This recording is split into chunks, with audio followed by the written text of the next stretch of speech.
and welcome back to the WPP Media Intelligence Podcast. We are in the middle of our Four Futures series, and I'm joined again by Sam Weston. Welcome, Sam. Hi, Kate. How are you doing this week? I'm doing all right. I'm still waiting for my summer holiday to arrive, and summer's almost over. Is that you have it planned, or you're like, I didn't do this right, and now I have no vacation? I have a long weekend planned before we get to September. Okay. All right. I'm in the latter camp. I did not do well at organizing a break for myself this summer. Anyway, but that'll be solved when we all have agents working for us, right? That's right. My big question is if we're going to wrap this series before the All Blacks beat South Africa in the rugby. You wish. You wish. If the last decade has taught us anything, it is that South Africa is the dominant rugby force right now. Their youth program is amazing. It's gonna Okay. be the Sure. Buccas. Sure. All right. Let's see. All right. So where are we? We're in the middle of our Four Future series. We're talking about the world in 2035. Four different potential scenarios, not a forecast, but just a thought experiment in looking at what might be the case when it comes to AI and advertising, the intelligence layer, agentic, all of that. For all four scenarios, we assume that AI becomes substantially more capable. What changes is basically where power and control settle. Last week, we explored the agent commons, the most distributed and user directed version of the future. And this week, we're exploring the sovereign stack.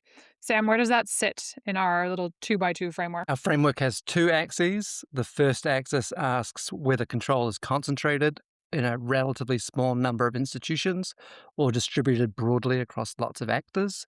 The second axis asks whose interests govern the system, private commercial interests or public, civic, and sovereign interests. The sovereign stack is another concentrated version of the future, but it's one where governments instead of corporations primarily set the conditions under which advanced AI. All right, so for our listeners, does that mean that governments own the AI outright? Surprisingly, not necessarily. So governments might own some models or a significant amount of compute, but they could just as easily use and deploy commercial frontier models or open weight systems or public-private partnerships. What matters to the sovereign stack future is for governments to have meaningful control over the key dependencies like compute, data, identity, security, and the rules that govern how AI is deployed.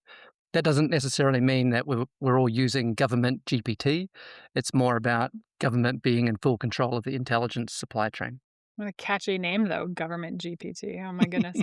There's an important distinction here too between ownership and assurance. So a government might not want to run every model itself, like you said, but if you have hospital systems, tax authorities, water utility, if any of that relies on AI, it might need sort of guaranteed access, handling around cybersecurity for sure, audit rights, continuity. If it gets caught up in a geopolitical dispute. So there's a more sort of practical version of sovereignty than simply asking, does the state own the model? It's, is it able to support its municipalities and states in a way that helps out. All right, so let's put ourselves in 2035. In this potential future world, major countries and regional blocs maintain some form of sovereign AI infrastructure. Critical public systems operate on nationally controlled or nationally guaranteed compute. Governments set standards for AI operating in areas like healthcare, finance, defense, education, and public administration. And you also have things like digital identity, payments, and public services that are increasingly interacting with AI agents across government and consumers. Government technology companies still operate internationally, but increasingly on sovereign terms. How do you think that feels for did we use the term normie last week? How does that feel for a normie in 2035? Well, most of us normies have grown up with an internet that, with a few important exceptions, is essentially borderless. this future would drop some pretty significant borders onto the intelligence layer. Different models might be available and different data might be able to be used, and you might have very different privacy, identity, or commercial rules based on where you are in the world. You could imagine this world as being one where your agent or agents need a passport when they're out there in the world acting on your behalf. And presumably part of that is because it looks different, this sovereign stack, whether you're a European or living in Europe, in China, in the US, for instance. Right. So in this world, governments are in control. And so people's experiences would presumably be much more aligned with the values of the governments in the countries that they live in. Not to be simplistic about it, but imagine an American stack that puts more weight on private innovation, national security. In Europe, you might see more weight placed on rights and public interest infrastructure. Whereas in China, you might have industrial policy, state capacity, and information control playing a more important role. In many ways, that's kind of similar to approaches we already see today in internet regulation, just compounded by advanced intelligence. Yeah, I think that divergence matters a lot because the underlying systems might still be interoperable in a narrow technical sense, but less interchangeable in practice.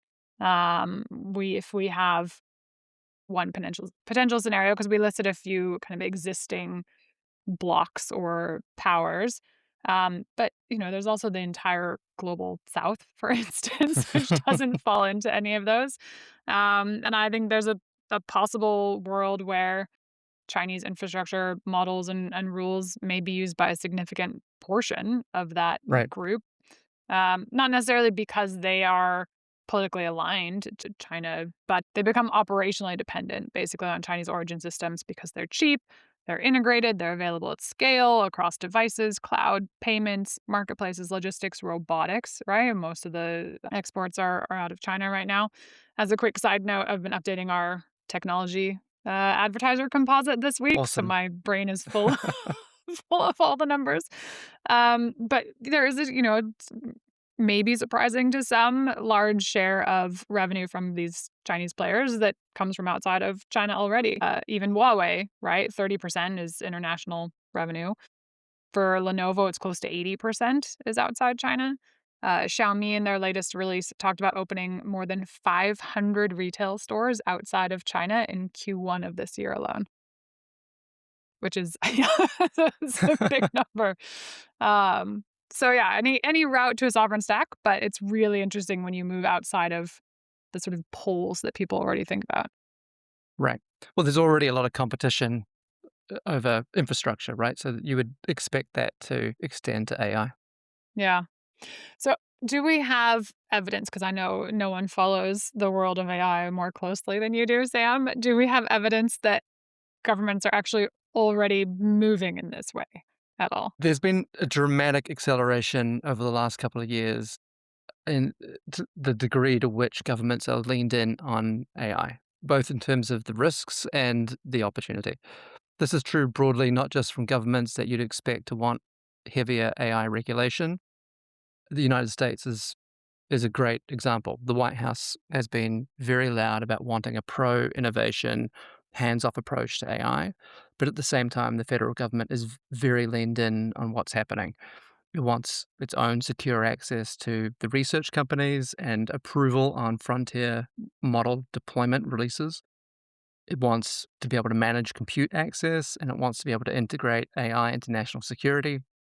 Some of this was likely precipitated by the controversy earlier this year over Anthropic and the potential for an AI partner to override government use cases.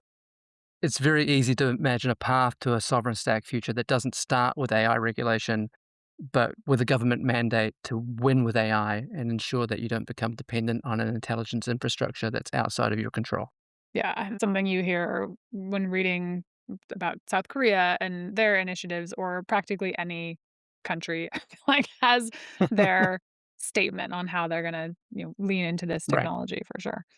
And in that case, the state moves somewhat from referee to player also. right, right. All right, so The US, well, the government recently Mhm. published an updated science strategy from Kratsios. He referenced this being done, years ago in a previous term as well. What role does that play in this moment?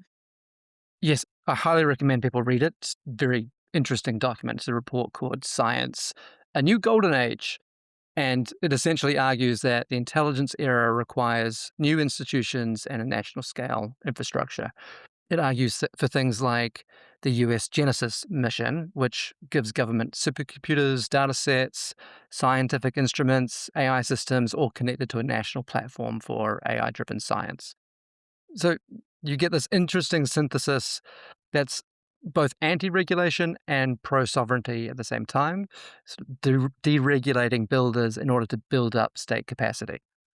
I'm working as I do all day with financial documents. There is a question underneath this for me, which is, A, not every state can afford to make that move. I'm not even sure the US can afford to make that move. What's money Uh, anymore? Because it's not just a policy document, right? To actually make it work, it's an enormous capital program. If you're actually talking about data centers and, grid connections and the chips and everything else, we talked about how hard it was going to be for corporate or consumers to compete with corporations for storage and chips. That's going to be the same issue for the government, and they're going to be looking at doing this alongside potential changes to their tax revenue base, right? We've talked before about who benefits the most from productivity gains, whether that changes consumer labor share, and if corporations have more of the benefit of that productivity gain, but they account for a much, much smaller share of OECD tax revenue on average, then governments are going to have to figure out how to pay for this sovereign stack, is I guess where I'm going. All right. So last week we talked about, no, we'll just leave that there, shall we? Yeah, just gonna reserve my comments. So last week we talked about open models as part of the Asian Commons. Does openness fight with this concept of more government control over AI? You might think that, but uh, the Agent Commons future is one where open models let individuals reduce their dependence on any single platform. In a sovereign stack future, open models would be more enabling governments to reduce their dependence on foreign companies. So states could run open weight models on their own domestic infrastructure. They could adapt it for national needs, try to keep sensitive data local, and make sure that foreign entities aren't able to turn off the system with a kill switch that they don't know about. And in this way, open models could potentially be used to give sovereignty to both individuals and to nation states. So open is more open access, not distributed political power. Right. Right. Exactly. All right. Well, that may be especially attractive to countries that can fund a frontier lab at American or Chinese scale.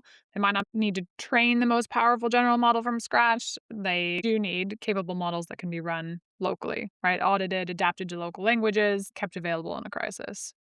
That feels like it leads us quite nicely into cybersecurity, right? Which this is Yeah. the scenario where I feel like all of this goes from being theoretical to quite applicable very quickly. In a scary way. Cybersecurity feels like it's the potential threat or development that would serve as the key catalyst for this world coming about.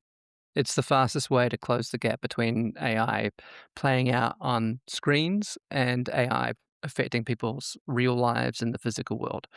I don't know if you've had the chance yet to watch the OpenAI presentation at the Black Hat conference about the Hugging Face incident. It's the most insane, thrilling, fascinating half hour I've spent in a long time, and it really underscores how quickly we might see the impact of very capable AI on all sorts of systems.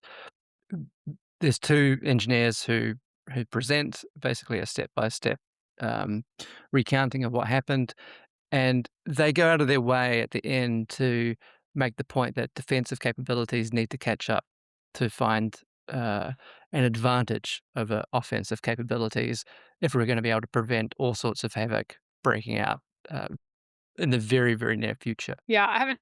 watched that. I did read a little bit about the third party provider that left the door open, basically, which whoopsie. Yeah. Um, Well, but learn yeah, learn as we go. presumably that piece especially creates quite a clear government role, maybe for even certifying the people that are going to test these things to make sure that they have all these controls in place. I think that governments are having a very serious conversation about these topics. I mean, there's always been, you know, people in government who are thinking about working on cybersecurity, but I think this is a very uh, central point of focus right now. I mean, just to give you an example that's close to home for me, we recently had a bunch of community water systems here in Minnesota targeted in a coordinated cyber attack. And this required coordination across state, federal, local experts in the response. Local utilities are just not going to be able to independently build out their own AI cyber defense teams capable of competing with a nation state. And so you would absolutely expect, and I think hope, that hardening civic infrastructure will be an area where government will ramp up their involvement quite quickly. Yeah, the challenge is that spending on this kind of thing is politically easier after a visible crisis than before one. I mean, the number of, say, hospital cyber attacks that have happened in the last however many years without seemingly any major scale sort of involvement there points to this. Right. I don't know, some skepticism there. So maybe we get sovereign capability in bursts, like after I mean, Right. unfortunately, I'm not hoping for this, obviously, but Right. the concern is you would get it only after attacks or after fraud waves or infrastructure failures, rather than through a dedicated, strategic, sort of long-term plan. Well, foreign governments are probably more inclined to not show their hands than autonomous agents making their own decisions. Fair enough. All right. Well, none of this that we've discussed exists without physical infrastructure. So there's an element that isn't just models, right? It's also the technical talent needed, the networking, the physical goods like data centers and chips. And if a government depends entirely on another country for advanced chips, then that sort of breaks the practical sovereignty model. So you can't have sovereign intelligence if somebody else controls all the silicon, basically. And governments are going to have to treat compute in the way they treat strategic energy or defense capacity. And we've seen governments increasingly move in this direction recently to safeguard critical elements like food and batteries, for instance, right? So just this week, there was a story about US government loans to several companies, including one that makes next generation batteries right up the road from here in Washington, which is pretty exciting. China has been using this handbook for a long time across things like food, building their own internal capacity so that they have to rely less on imported food, while also using so the scale of those imports as a wedge in geopolitical negotiations. So it just adds to the list of things that countries need to be ensuring Yeah. access to and control over. Yeah, if you're a government, when it comes to AI, you want secure compute, you want your own supply of chips and dedicated access, you want high security facilities that are impervious to spying, I suppose. You need guaranteed capacity for AI enabled services that people are going to rely on. And you need alliances that have been updated to take the AI supply chain into account. Because once intelligence becomes a matter of geopolitical strategy, your access to compute is essentially, well, it's an essential component of your power or your lack of it. Yeah. All right. So we've talked about security and some of the maybe more negative things that push towards this sovereign stack world. What's the attractive version of the sovereign stack that makes it a worthy sort of counterpart to the other futures we've discussed? I think it's good actually to spend a few minutes talking about this because you can get quite dark quite quickly. It's very easy to conflate government AI with authoritarianism. And I don't think it has to be that way. Governments are enormous information processing institutions that administer complicated laws, they allocate resources, they operate infrastructure, they detect fraud, they conduct science, they respond to emergencies. AI could be used to make governments incredibly efficient and effective, much better than they already are at all of those things. And while you can easily imagine versions of a sovereign stack future that are surveillance nightmares, you can also imagine versions that create better futures too. And quite likely, if that's where we end up, you'll have different countries taking different approaches at the same time. Yeah, it would require government to be clearer about what it's building, what data it uses, obviously, and who can challenge decisions within. If agents are controlling more of this too, you want to be able to have a level of escalation with a human at the end. Press 0 to reach an agent now, sort of, but for government AI. So we don't get like a panopticon, as you said, but a state that's delivering on the Yeah, back of all of this. I think governments clearly have an interest in making the AI transition go well for people, not just stopping bad things from happening.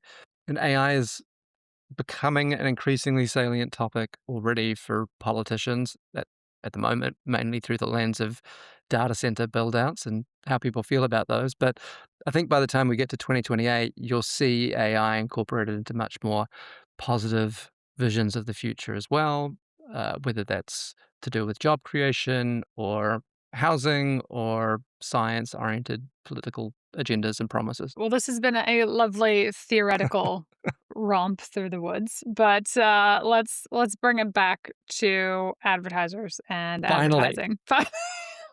But you're rambling. No, just kidding.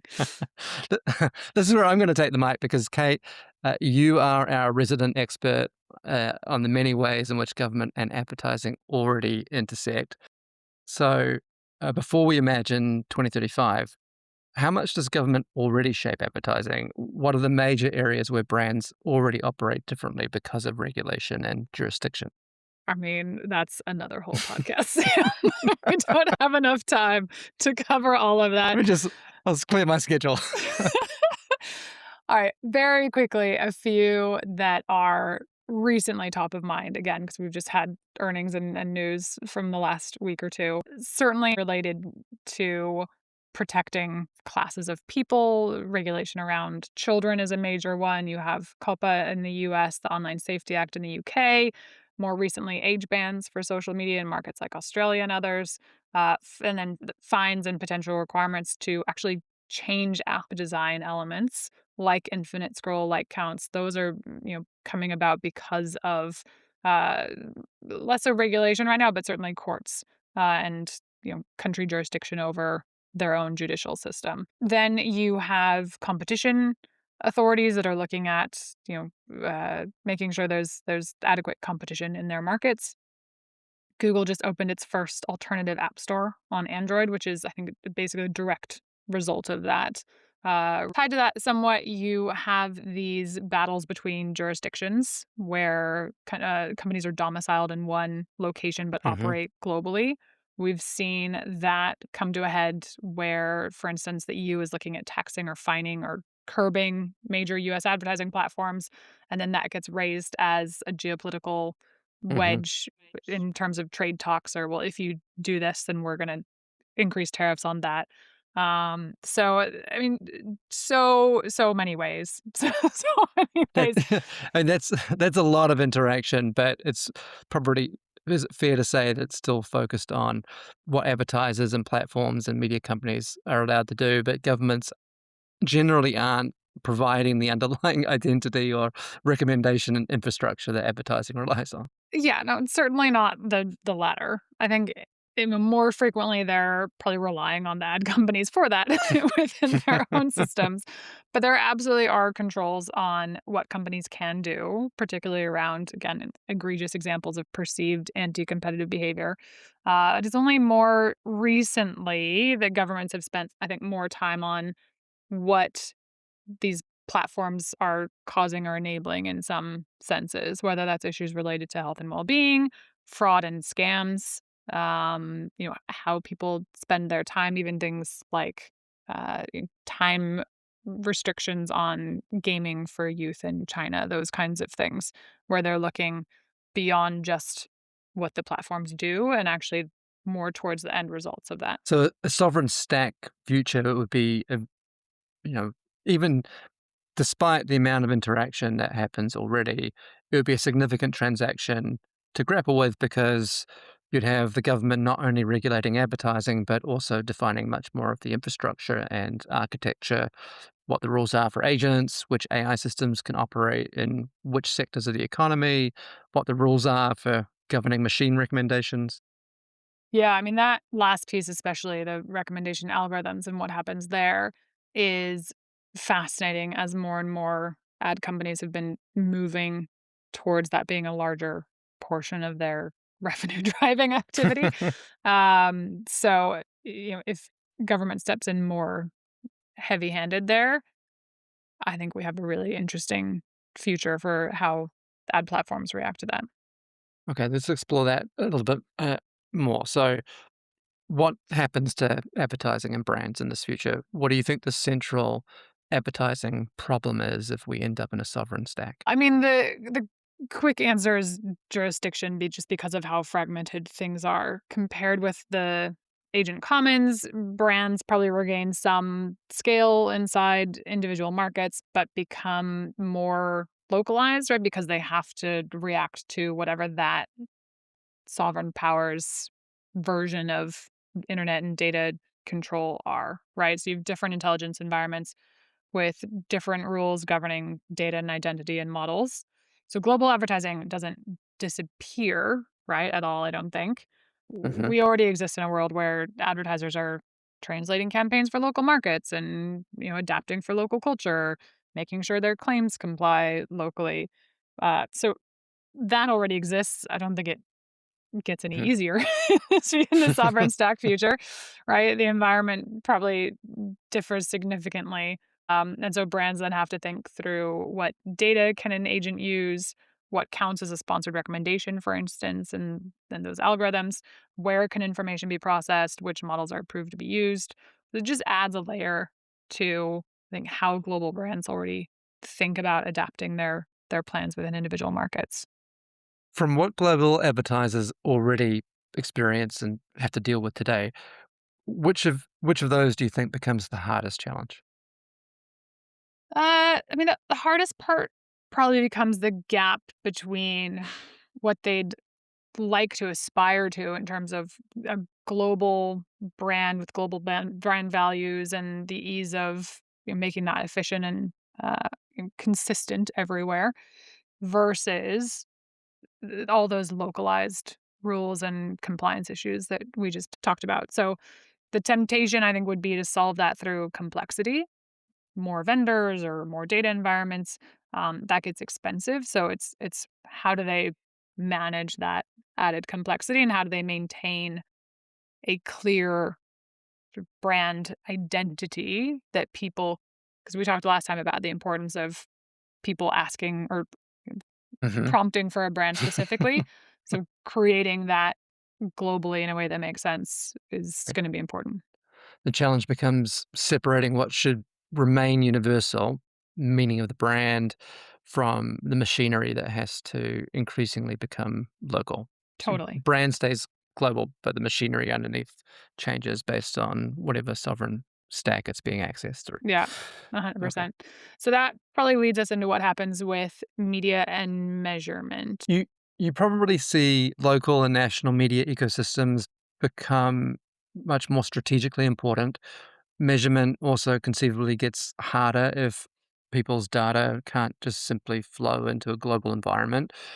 And you can imagine global advertisers having to piece a jigsaw puzzle together through a network of locally governed clean rooms and measurement systems, right?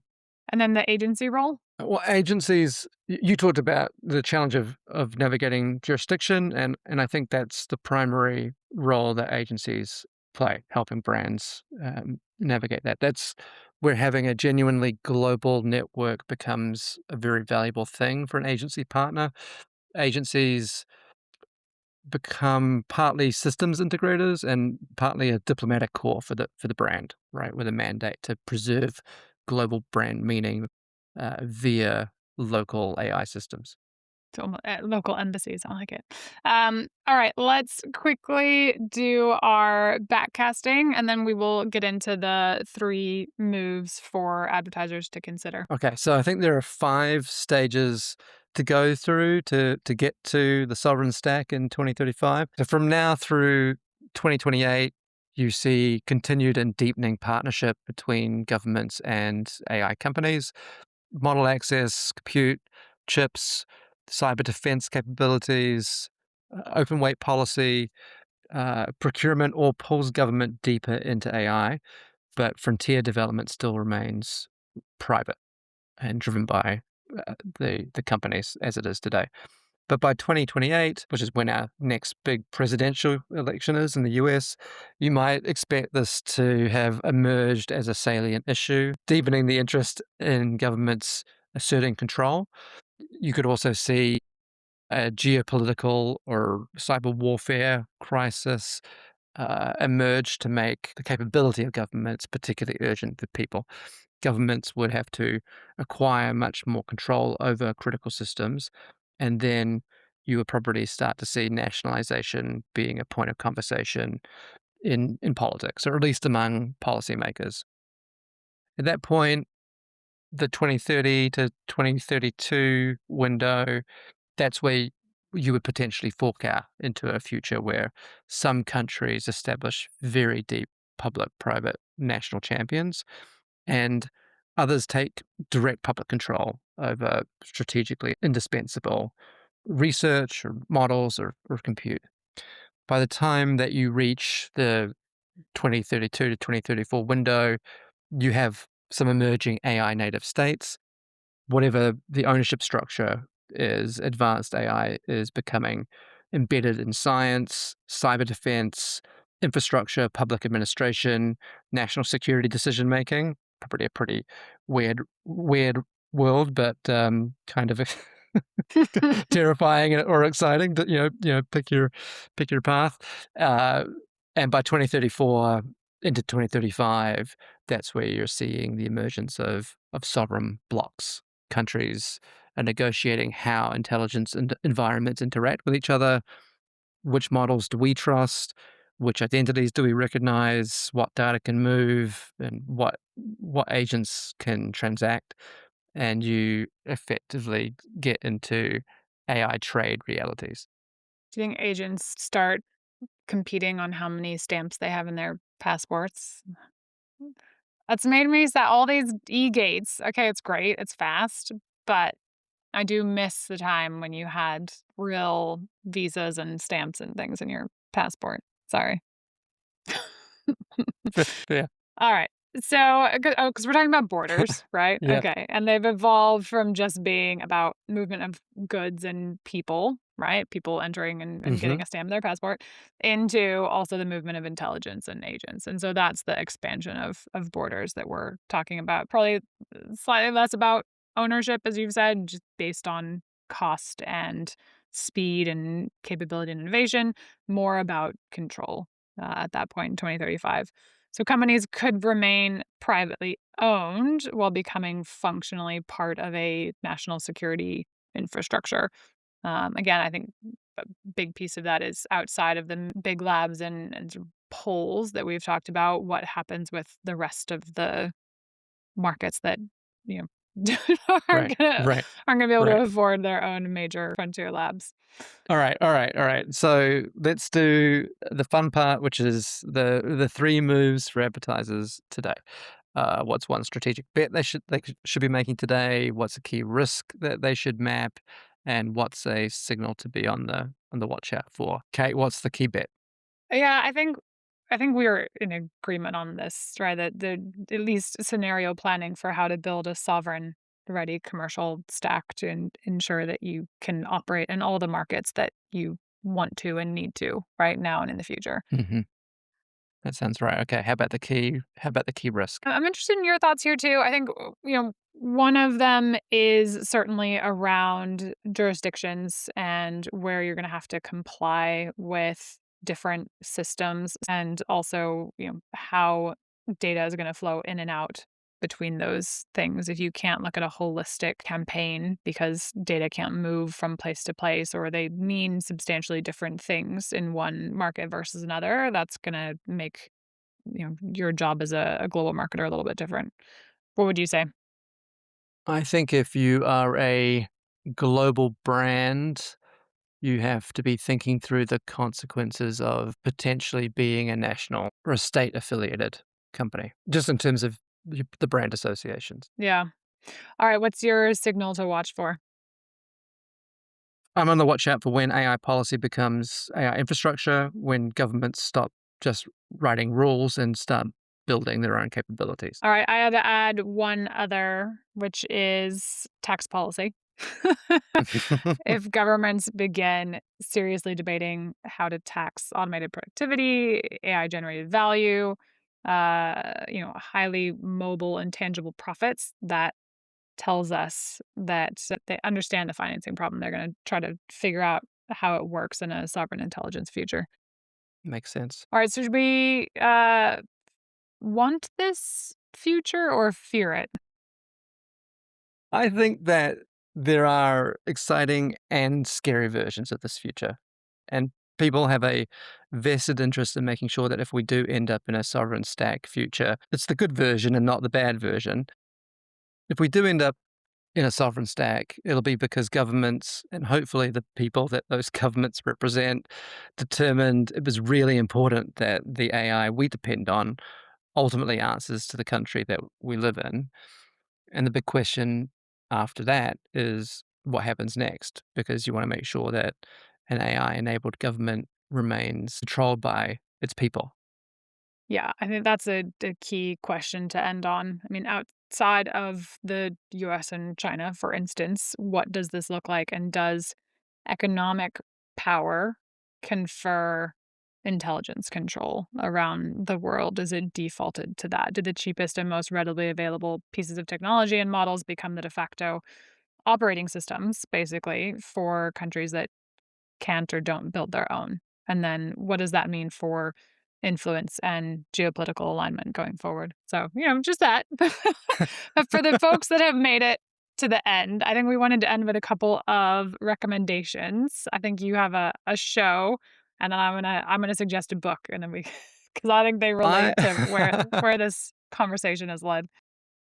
I think for anyone interested in these issues, it's worth spending a few hours watching a show which most people should be able to get on Netflix called Pantheon.